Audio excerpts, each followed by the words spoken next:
धारा। जय जय। सबका जीवन उतार चढ़ाव के बीच में रहने वाला ही है। आज तक भी हम सबके साथ यह होता आया है, कभी सुख कभी दुख। कभी सुख के दिन ज़्यादा चलते हैं, कभी दुख के दिन ज़्यादा चलते हैं। कभी यश काम करने पर, कभी थोड़ा कुछ करने पर मन दुखी ज़्यादा। कभी कभी सबका साथ मिलता जाता है, जिनके साथ हमने निभाया है या जिनके साथ नहीं भी निभाया। कभी कभी किसी का साथ नहीं भी मिलता है, लेकिन एक होता है चिंतन, दूसरी होती है चिंता। थोड़ा सा ही बस अंतर है। जैसे हम लोग देखते हैं कि जैसे जाते हैं, वह अवस्थाएं हैं मन जो एक पानी की बुलबुले की भांति, एक थॉट आया, विचार आया, फिर वो क्षीण हो गया, खत्म हो गया। ये मन का एक रूप है जिसको मन कहा जाता है। फिर दूसरा मन का ही एक रूप है जिसको बुद्धि कहा जाता है, जो सोचकर निर्णय लेता है। तीसरा रहता है चित्त, जिसमें मेमोरी स्टोर है। किस बात पर चिंतन करना है, सोचना है, किस पर नहीं सोचना है, इससे हमें सोच समझ के चलना है, ये पराया है, ये अपना, इसके साथ क्या कोई हिसाब किताब करना, ये तो अपना ही है। तो ये चित्त जो स्टोर करता है, मेमोरी है जिसमें याद करता है। चौथा है अहंकार। अहंकार का गलत रूप है संसार में जो मैं है, मेरे जैसा कोई नहीं, मैं सुंदर हूँ, मैं पढ़ा लिखा हूँ, मैं धनवान परिवार से हूँ, मैं समझदार ज़्यादा हूँ, मुझे बहुत कुछ समझता है, फिर मेरे जैसा कोई नहीं। फिर अहंकार की चरम सीमा रावण जैसे वो नष्ट हो गया। फिर कंस का अहंकार, रावण भी नष्ट हो, कंस भी रावण की भांति नष्ट हो गया। फिर हिरण्यकश्यप के अंदर भी अहंकार था, वह भी नष्ट हो गया। तो चरम सीमा अहंकार की। हिटलर जैसे को भी अहंकार ने आत्महत्या पर मजबूर किया था। ऐसे इतिहास में बहुत से उदाहरण मिलेंगे। फिर यह अहम ही है, यह अहंकार ही है जो व्यवहार कराता है, लेकिन व्यवहार में टिकाए रखता है।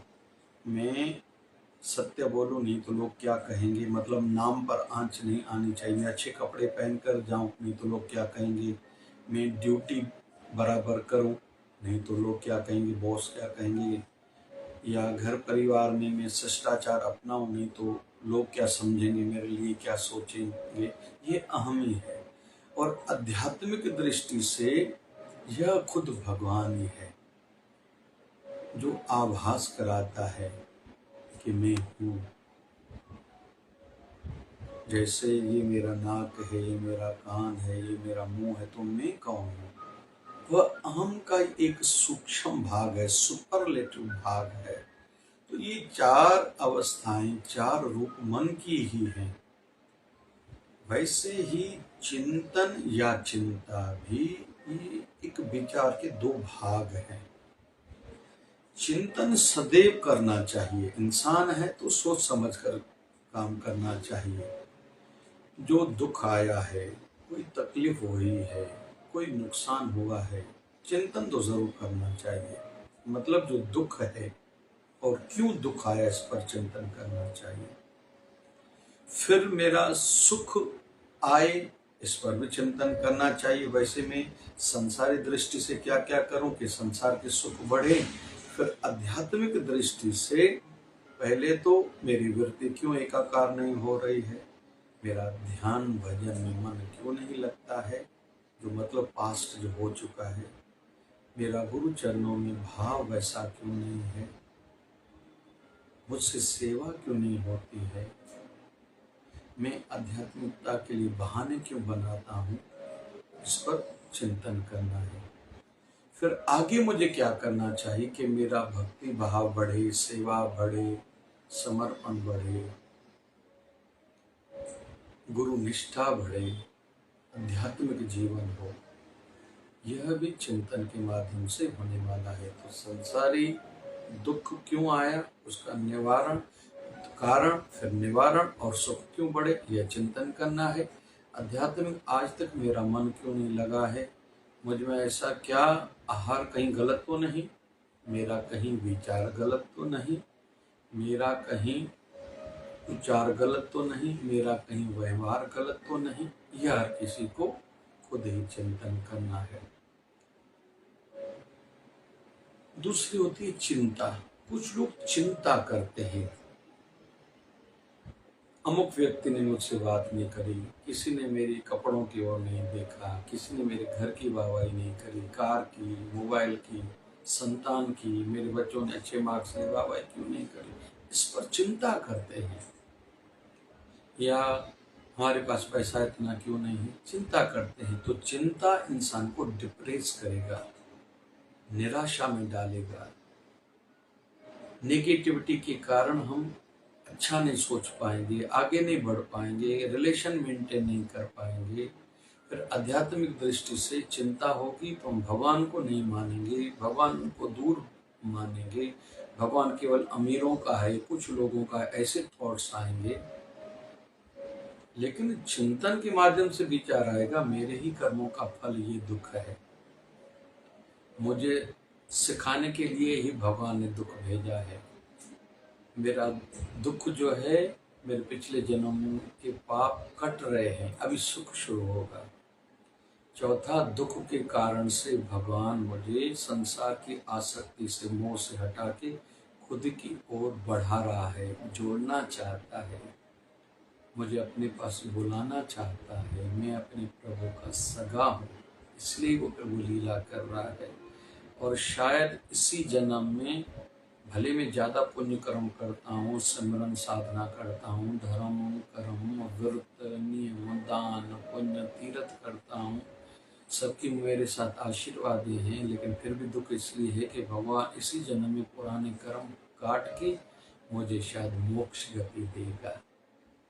तो ऐसे विचार आएंगे जो चिंतन करेंगे। चिंता में नास्तिकता, फिर निराशा और नास्तिकता, विचार काम नहीं करते, भगवान है ही नहीं, झूठ है सब। जैसे दुख तो सभी के जीवन में आते हैं ना। एक दिन भगवान राम के जीवन में आया कि राजा दशरथ ने घोषणा की, कल राम राजा बनेंगे। रात्रि को घर का वातावरण बिगड़ा हुआ है। पता चला मेरी माँ कि कई चाहती है मेरे पिता से वरदान, जो उद्धार है वो मांग रही कि मैं वनवास जाऊं, और लेकिन वनवासियों के जीवन जीऊं, 14 साल जाऊं। दूसरे दिन राम जी वनवास के लिए निकल भी जाते हैं। चिंता नहीं करते कि मेरा कसूर क्या है, बात नहीं करते, शिकायत नहीं करते, आगे खींच ले, निकल गए। फिर जब पहुंचे हैं प्रयाग में, तो ऋषियों से मिलते हैं। वाल्मीकि ऋषि से मैं कहाँ रहूं, भरद्वाज ऋषि से मुझे क्या करना चाहिए, किस क्षेत्र में रहना चाहिए। फिर जब चित्रकूट आए, वहाँ कुटिया बना के रहने लगे हैं। ऋषियों का दर्शन करने हेतु हर ऋषि आश्रम में जाते हैं। या चाहे माँ सीता का हरण रावण करके गए हैं, राम जी रोए जरूर हैं। रिलेशन, रिश्तों का एहसास सिखा रहे हैं राम जी। वैसे तो भ्रम है, काहे का रोना, लेकिन राम जी सिखा रहे नहीं भैया, अपनों का एहसास होना चाहिए। लेकिन राम जी ने प्रयास किया, पता नहीं था। पहले तो दंडक वन में, फिर ढूंढा है, फिर हनुमान जी महाराज से मिले हैं, सुग्रीव से मिलना हुआ हनुमान जी महाराज के माध्यम से। और शबरी भिलनी ने दिशा दिखाई थी। मेरे गुरुदेव ने जवानी में कहा था राम जी आएंगे, तो उनको कहना इस ओर जाएं।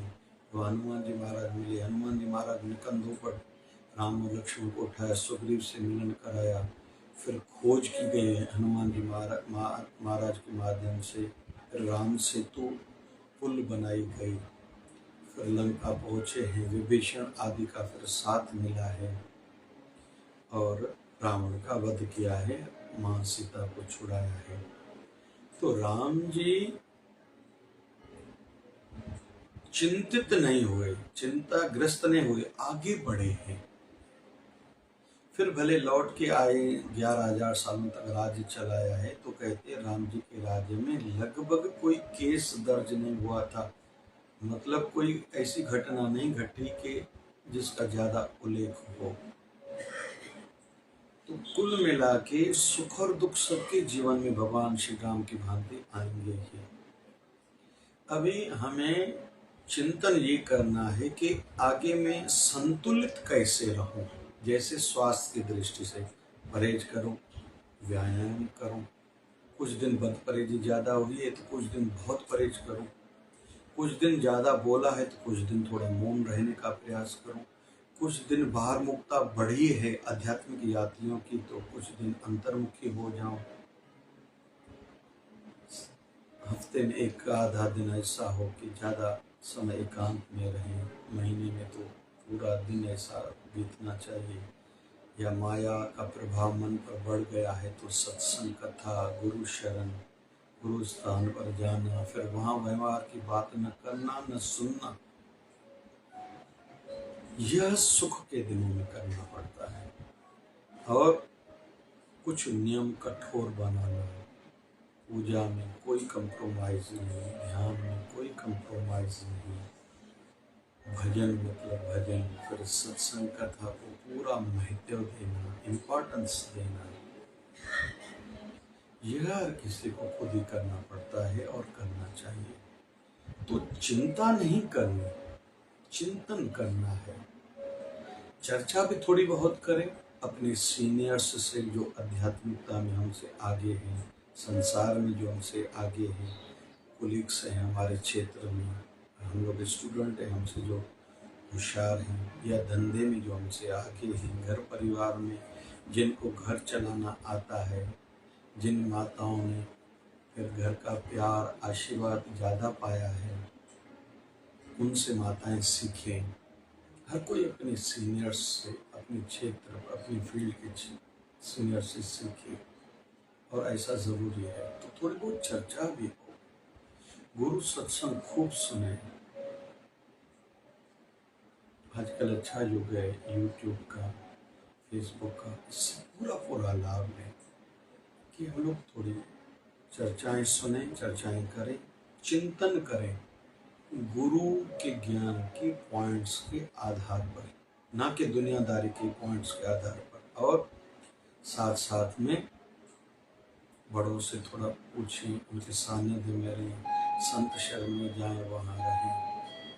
हमारे गुरुदेव भगवान 1008 सदगुरु स्वामी शिव भजन जी महाराज को अपने गुरु की सानिध्य ज़्यादा नहीं मिली थी, लेकिन ऋषिकेश की गुफाओं में जाके संतों की शरणागति में रहते थे, उनसे सीखते थे और बहुत उच्च कोटि की साधना सीख के करते रहे।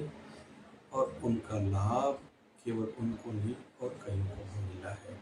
जीवन में चिंतन बढ़ाएं, चिंता को कम करें, जैसे प्राणायाम ज़्यादा करें, अच्छी नींद करें, अच्छा लिटरेचर पढ़ें, नहीं तो यूट्यूब में अच्छा कुछ सुने, अच्छे लोगों की, महान हस्तियों की बायोग्राफीज पढ़ें या सुने।